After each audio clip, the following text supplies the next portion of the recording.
welcome back. How you guys doing?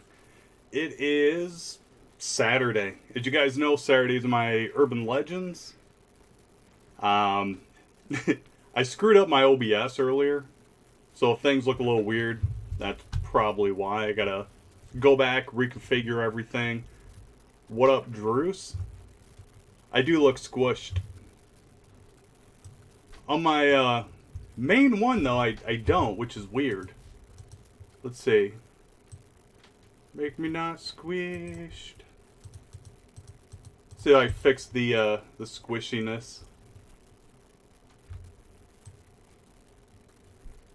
Huh. Alright.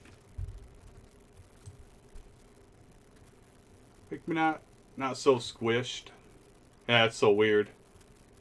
Alright. I guess that's just how it's gonna be till I fix it.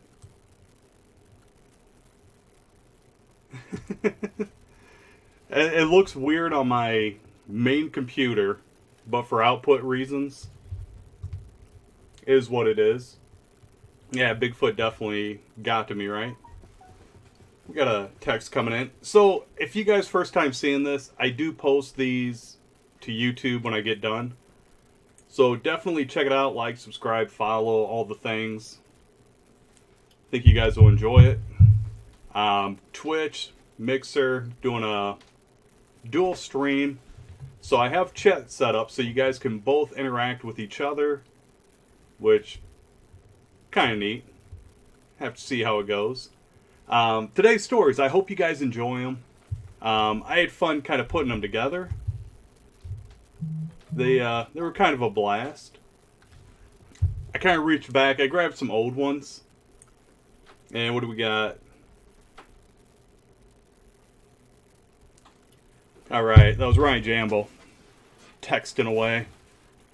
So yeah, I'll probably have to uninstall OBS tonight, reinstall it, reset everything back up.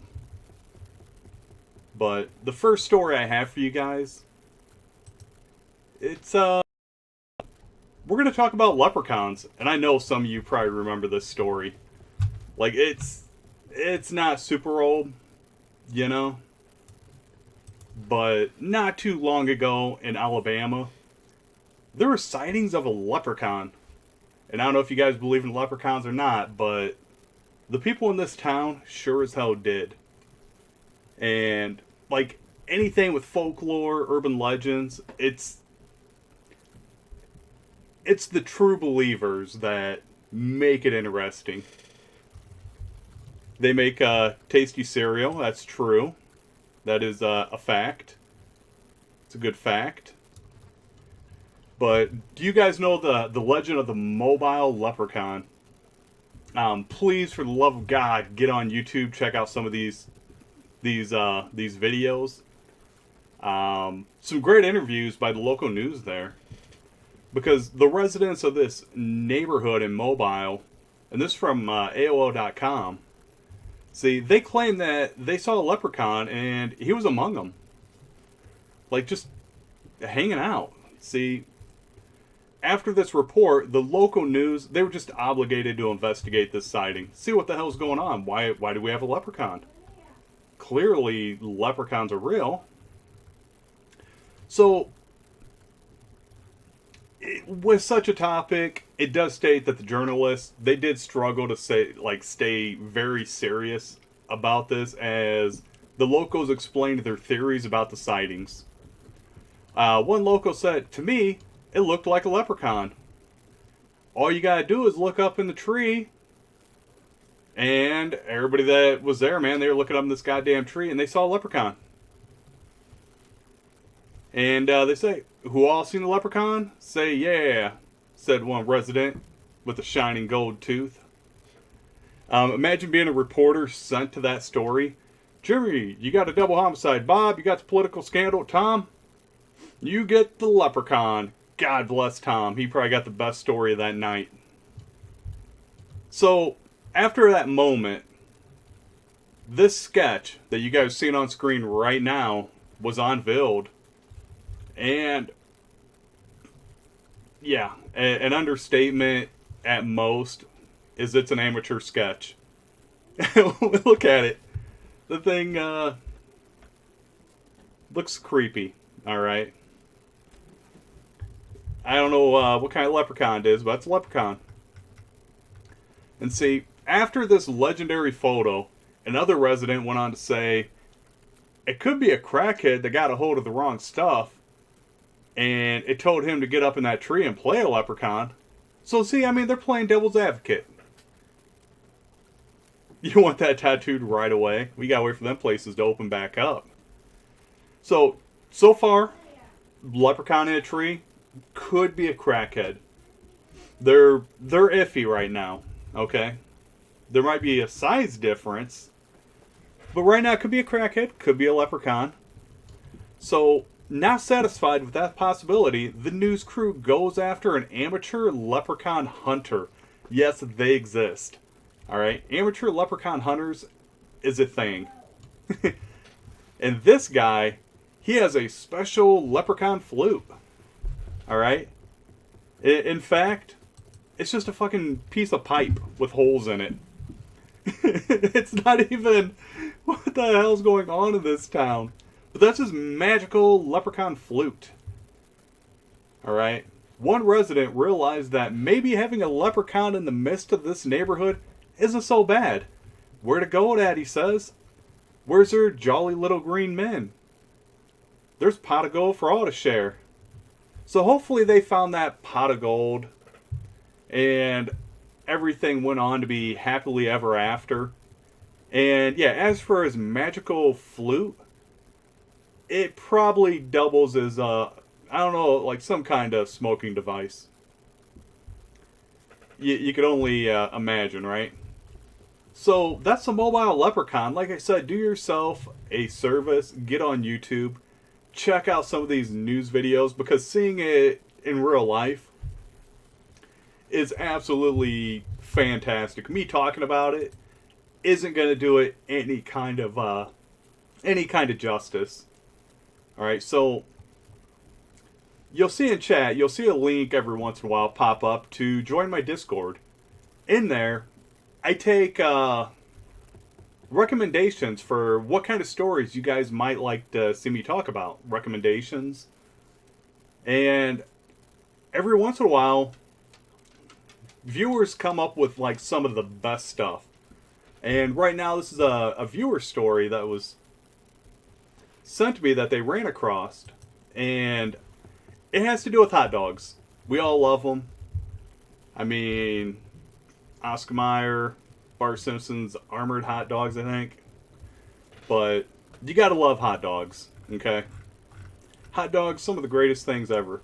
As you kind of grow up, you kind of grow out of them, but it's still a food I think everybody's kind of grown up on. So we got an article here. It's written, it was on Fox32Chicago.com, and see the Sun-Times Media Wire. See, there's a gentleman, and you may feel bad for him, you may not. His name was Terrion Pouncey. This man allegedly pulled a gun, and he demanded cash from two employees, and he went ahead and he pressed the gun against the head of one 39-year-old worker. So, right now, this guy, he was allegedly holding up a Southside hot dog stand. That's never a good thing. Robbery, crime, you don't need it. Man's holding up a hot dog stand. And I don't know what kind of stand it was. Maybe it was like one of the cool ones. Maybe it was like a little thing like this. But the guy was robbing a hot dog stand. They're not known for having money. Alright? See, the victim, who had been passing a bucket filled with grease over the counter, called for his co-worker to hand over the cash from the register.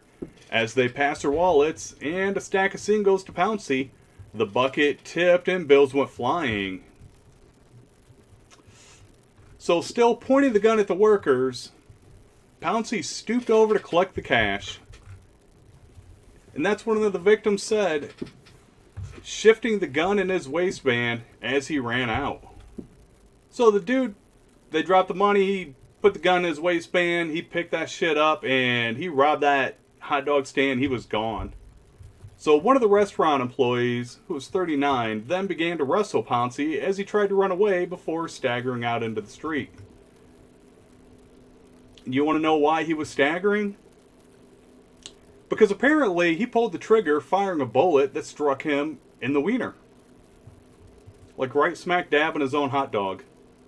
So, like I said, they tried wrestling him down. He staggered across the street, and the surveillance cameras captured video and audio of the robbery. This showed Pouncey struggling to make it across the street, and he stopped on a bench and made his way to the steps of a nearby house before collapsing. Police recovered the wallets Pouncey had allegedly stolen from 2 men, as well as a .38 caliber pistol. Pouncey's blood-stained boxers matched the underwear he had in the surveillance video, which clearly showed the pattern on the fabric when the team bent over to collect the money. God, that's not even he's just a teen, not even a grown-ass man. He already shot his manhood off. See, Pouncey remained at Christ Hospital recovering from his injuries on the Thursday, missing a bond hearing at the criminal courthouse on 2 counts of armed robbery, the Chicago Sun-Times is reporting. So the man went to rob a hot dog stand and he shot himself in the hot dog. Well, they never say criminals are smart, so they're not. Dude, that's instant karma right there. Getting shot right in the hot dog. Nope. See, robbery doesn't pay. It don't pay. So let's take it back to a time about the 1950s, 60s. All right. No criminal is smart, dude. I am telling you right now, Fire Devil, you are absolutely right, my guy. There are no smart criminals. This guy shot himself in the weenie. So this article I found, it was on mlive.com, and it was about 50 years ago that hysteria hit Huron County as numerous people told authorities they saw an alien dubbed the Blue Man. And it's not the Blue Man Group. It's not the I'm Blue song. Or nah, they didn't do that. What do they beat on, like fucking buckets? Is that the Blue Man Group? I'm thinking of Eiffel, whatever, tower people. I don't fucking know. Alright, so this alien, he was dubbed the Blue Man. This was about 50 plus years ago. So, aliens. Did I do that right? So, it's unknown exactly how many people caught a glimpse of this creature. Farm owner Dan Deppner said. And here's Dan's account of what happened. See, the first official complaint was filed with the state police on April 18th of 1958. Damn, you gotta love the 50s. See, 2 Oakton high school teachers, Ed and John, told state police that they chaperoned a skating party to Bad Axe, which was the name of that town, which is kind of badass. Alright, so chaperoning a skating party, what the hell is wrong with that word? So, skating party. They were chaperoning it. They left the city. It was about 10 p.m. They were expected to arrive in Oakton at about, 10:30 p.m. And when the bus got to Grassmere at about 10:25, there was a subject lying in the ditch that jumped up, and it went into what could only be referred to as a weird dance when the lights of the bus came on him, the police report noted. So all I can imagine is like the wacky, wavy, inflatable arm flailing tube man. Like, I don't even know like what kind of weird dance this thing could be doing when it popped up out of the ditch. But bus headlights hit it, it popped up, and like aliens are one to do, it started fucking dancing. And naturally, the children on this bus were scared. 2 students, Joanne and Wayne of Oakton, admitted that they had seen this alien earlier. State Trooper William Collins, And Huron County Sheriff's Deputy Robert Quinn, they investigated. And with the word out, more people began to come forward and admit that they in fact also glimpsed this alien creature during the previous several weeks. So there's ongoing sightings of this thing. There's got to be something to it then, right? So Quinn, who's now retired and living in Caseville, he remembered the investigation. Night Ranger, how you doing, man? So, like I said, he remembers this. He's retired. And he goes on to say, there was always that doubt in the back of your mind that you didn't know. And it was definitely something to take seriously. We didn't go out and say, ha, this is a Halloween trick. So, I mean, they did, like, a good investigation from my understanding. I mean, whenever you see an alien, I mean, you gotta do what you gotta do, right? Appreciate that, host. So, as the days went on, rumors began to spread like wildfire, Deppner said. One report suggested the blue man stood only 2 foot tall. So he's just a little guy. And another reported an alien that towered over 10 foot tall. So quite the description. Someone claimed to have seen the blue man sitting on top of a telephone pole. Another suggested the blue man could run faster than any human. Ah, man. When you're a fast runner, right? I'm doing awesome, Ranger. So, he could be anywhere from 2 foot to 10 foot. That's not actually like 10 feet right there. Unless we're talking like dick inches. Alright, so on April 23rd, 1958, Collins and Quinn took an anonymous tip leading them to the capture of the Blue Man. So they did catch the alien, and this alien had 2 accomplices. And what people thought was an alien from Mars did in fact turn into a person dressed up in a bizarre spaceman costume.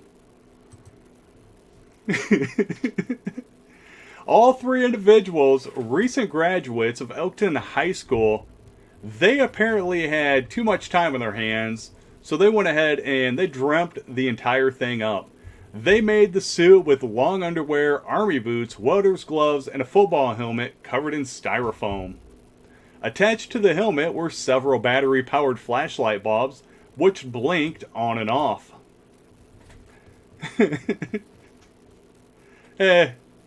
Of course. Fake news.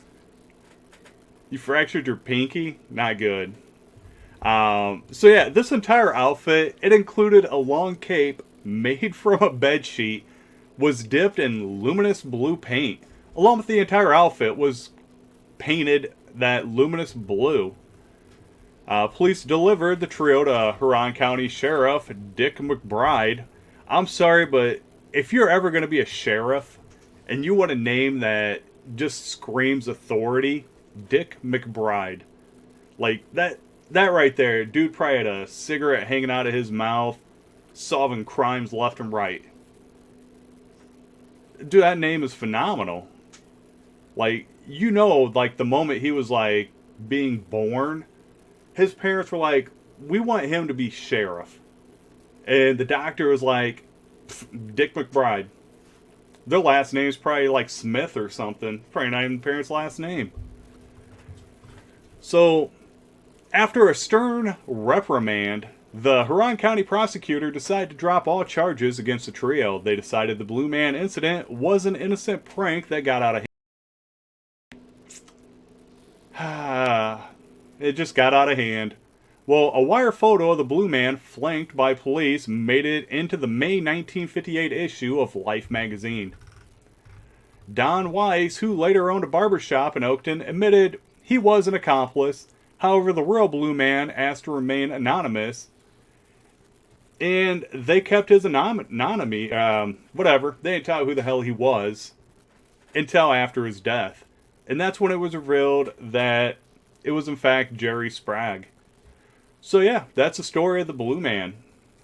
He's an alien. Look at that. Like, 1950s aliens. I love them. Like, if you were to see that, like, nowadays, you're like, oh, that's probably fucking Lady Gaga. Yeah. Back then, that's a goddamn alien. So, God, look at them boots too, right? Like those are some knee-high wrestling hooker boots.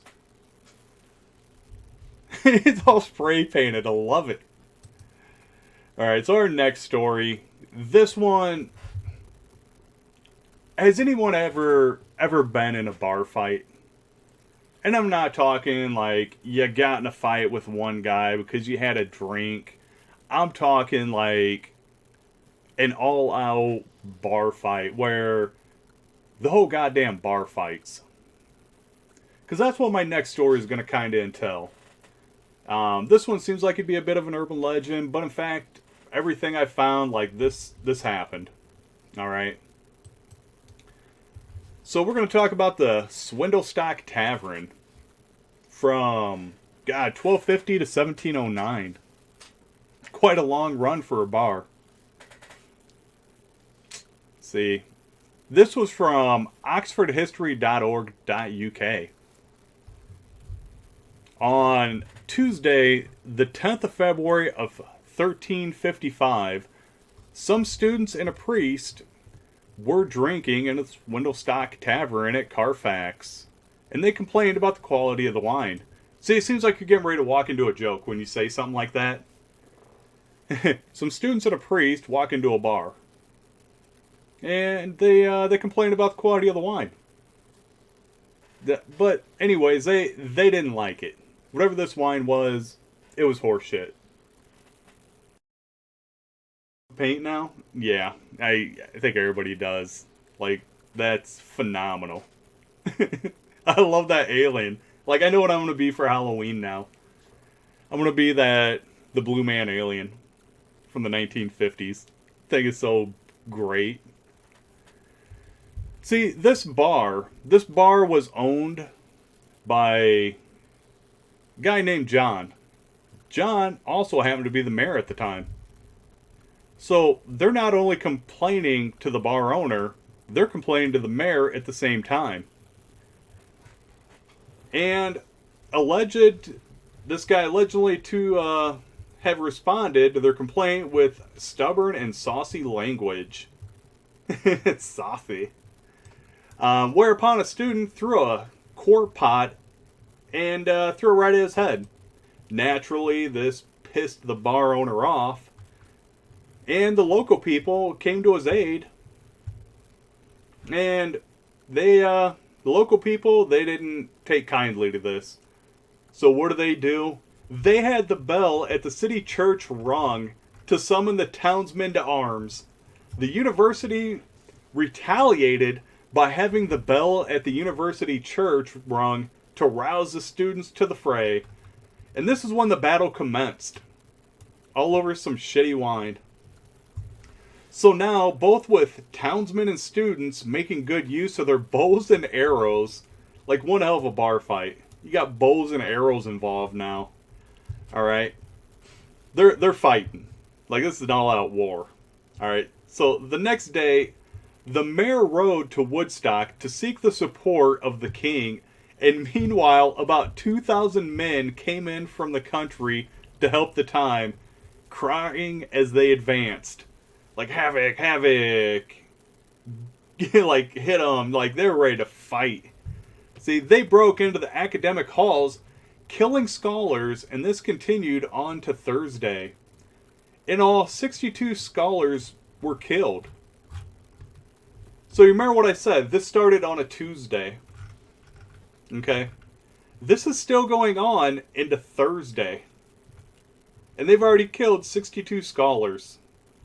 See, the rioters were severely punished, and therefore, the mayor and bailiffs had to attend mass for the souls of the dead.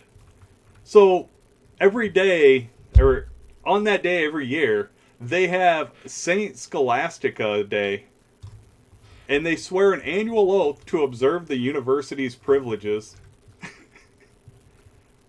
The mayor and bailiffs, together with 62 citizens representing the number of scholars slain, had to march to the University Church of St. Mary the Virgin, where the vice chancellor of the university awaited them with the vicar.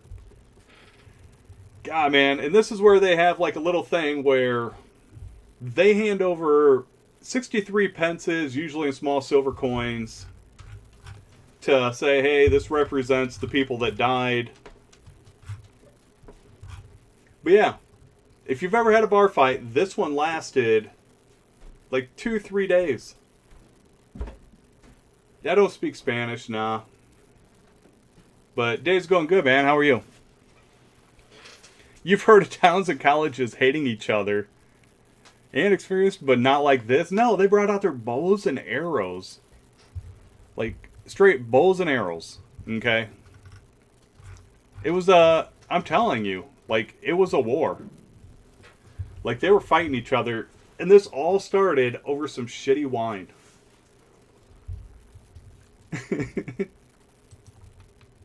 Alright. This next story, you're all familiar with the imagery here. So, I'm going to tell you a little bit about this from MSN.com and Indomagic.com. The Pontianak. See, the Pontianak is a ghost of a woman who died while pregnant. And legend has it that the first Sultan of Pontianak supposedly reported he was being haunted by a vengeful spirit. And see, this town that he was in charge of, it was built right on the swamps along the west coast of Kalimantan in Southeast Asian. The Southeast Asian cultures, they view these swamps as eerie places where spirits dwell. And they kind of warned him. So they said, Sultan guy, don't build your fucking town there. Bad shit's gonna happen. But in spite of the local inhabitants' advice, he went ahead and he built his town right there.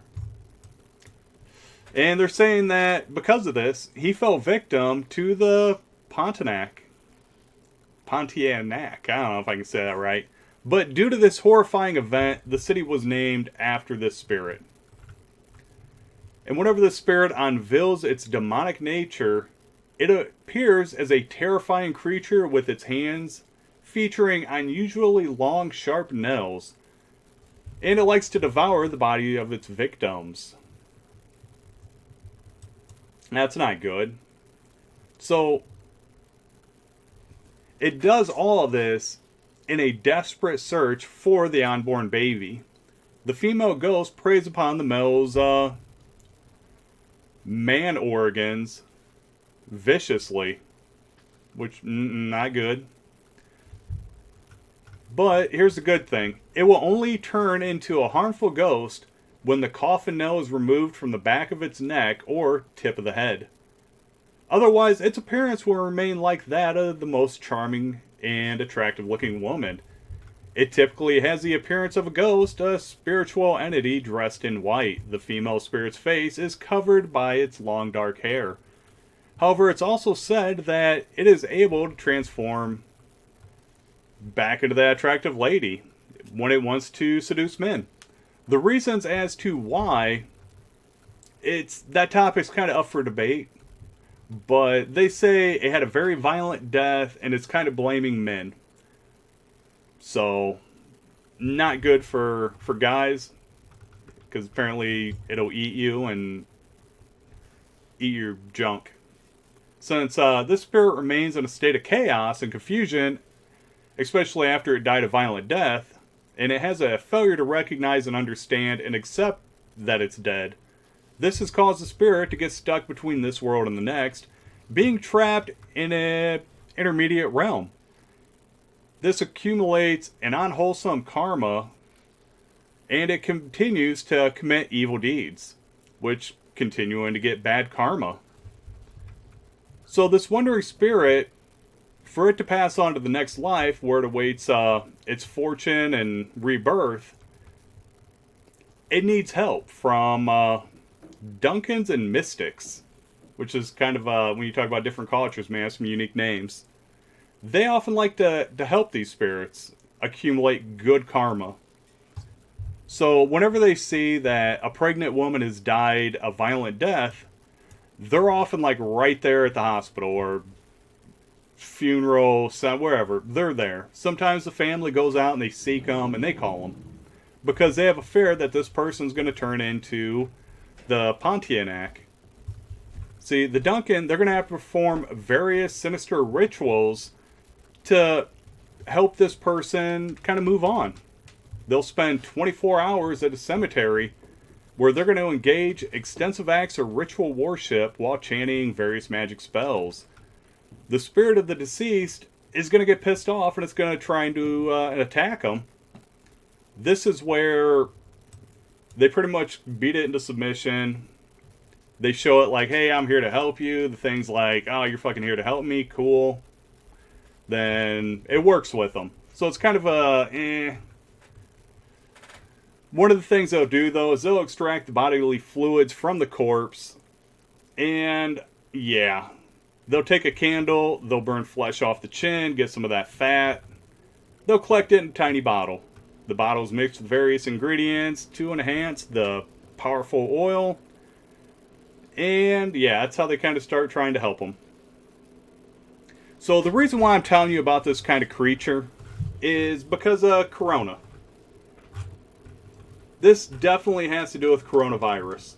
And you're thinking, well, how could an evil entity have to do with the coronavirus? That's not good. This is one of the first stories of creatures like this where people are actually trying to help the spirit move on. Yeah, no, they definitely are trying to help. And it seems like until you pull the coffin nail out of it, it stays kind of cool and nice. But I'm going to tell you how this correlates with the COVID, with what's going on. Okay.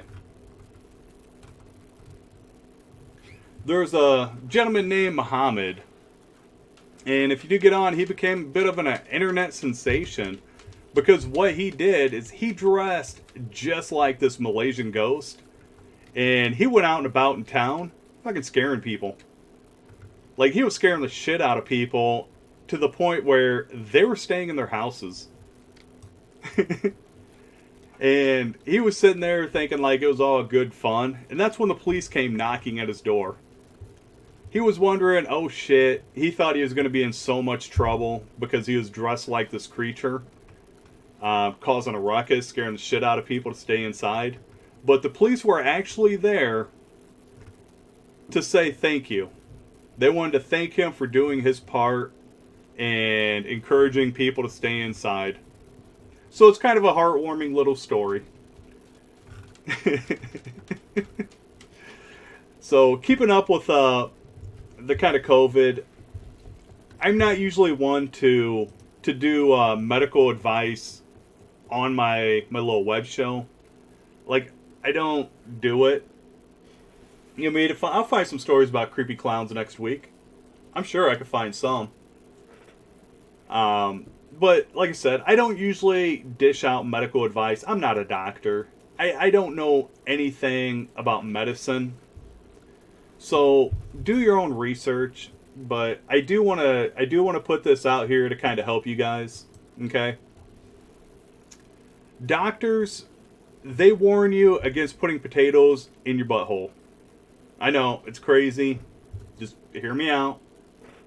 Alright? These are only to be eaten with your mouth hole, not your butthole. Don't eat them with your butthole. Alright? There are many people who said that there are websites that have this home remedy to cure hemorrhoids. This involves inserting a frozen potato into their buttholes. Many medical professionals are emphasizing that this isn't going to help. Dr. Diana Gall said that there's absolutely no medical evidence that putting a frozen potato inside the anus can help cure piles. So I would urge caution to anyone thinking of doing it. Also noting that those suffering from the condition can attempt to treat it from home in many ways, just not this way, according to the New York Post. Dr. Gall goes on to say that hemorrhoids often go away on their own after a few days, but there are some tried and trusted ways to keep them at bay. You should drink plenty of fluids, maintain a fiber-rich diet, and try having regular warm baths to ease the itching and pain. Hemorrhoids can be an irritating condition, and sufferers are sometimes too embarrassed to seek professional help, turning to old wives' tales.